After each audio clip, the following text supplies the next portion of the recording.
Everything revolves and focuses around Tampa Bay. It's the heart of the Tampa Bay area. We've seen great improvements over the last several decades. Probably everyone understanding what our individual part can be in improving the water of the bay is critical to make sure that we're using fertilizer responsibly so that extra fertilizer nutrients don't run off into the bay. Making sure that stormwater systems are not used as disposal for yard waste or pet waste. Every single thing that as individuals we can do can help the bay to recover and thrive. So Tampa Bay has a great story to tell. We've been able to clean up a lot of the wastewater treatment plants that flow in the bay. We don't allow large-scale dredging and filling projects in the bay unless they mitigate for the damage that's caused somewhere else. We've been able to address a lot of the stormwater runoff that goes into the bay, and because of that, we've seen monumental improvements in the Tampa Bay estuary. But within the last 6 or 8 years, those gains that we've been able to make, we've started to lose. So there's really not one set answer other than the fact that what we've done in the past to make Tampa Bay where it is today probably isn't going to work in the future. We need to look at the individual parts of the bay, see what the problems are, and work to address those specific areas because of the unique needs that they have. But I'll also say, Mark hit it right on the head, nutrients drives water quality in the bay. If we're able to dial back nitrogen in particular and phosphorus that goes into the bay, we're able to reduce the algae blooms and get more seagrasses back in the bay, and that's the positive cycle that we really need to get back into. Yeah, I was thinking about this more from a meta perspective, and I know everybody on the panel is going to kind of touch on some of the core messaging that we're working on as the estuary program. But getting back to, I think, some of the comments that are already stated, the biggest threat to Tampa Bay is you and I, the collective we in this room, and the inactions and choices we make as individuals that roll up as a community of now 3.5 million people living in and around the watershed.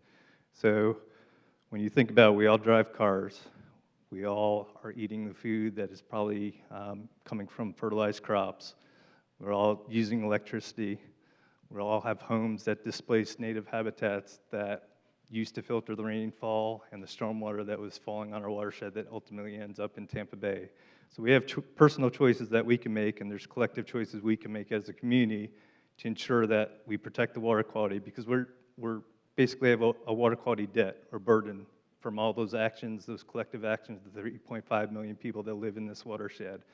And if we're not making investments to keep up with the pace of some of that development and some of those impacts, then you're going to see what's going on in the Bay now. We're going to fall behind in terms of maintaining a healthy Tampa Bay. And really, it takes all of us and the will and the collective will to say, yes, we want to invest in clean water in Tampa Bay. We know what we need to invest in. We just need the will and the resources to do it. Well, my answer got stolen a little bit because what I was thinking is mostly development and the extreme rate of conversion of coastal habitat to condos, roads, sidewalks, and the impact that that type of conversion has on runoff into the water. The more concrete we have, the more water is going to run off into Tampa Bay, and the more development we have, the more that water is going to contain pollution, chemicals, and nutrients. And while it's really important for all of us to act as individuals and make the best choices that we can, in order to make really big changes, we need policymakers and regulators to also be on board. So beyond making good choices with your food and your clothes and all of those things, we also really need to be talking to our legislators and making sure that they're making good choices for our region.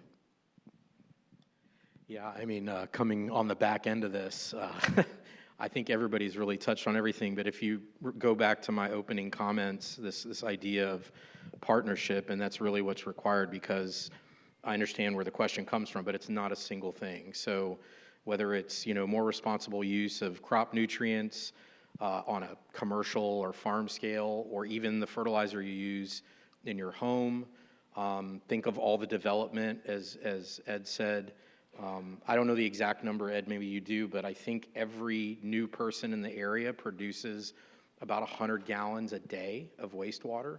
So that wastewater comes with nutrients that have to be treated, and that water has to go somewhere. So I don't really think there's any one thing to point at. I think what it underscores is that, there's going to have to be multiple solutions to get the end result.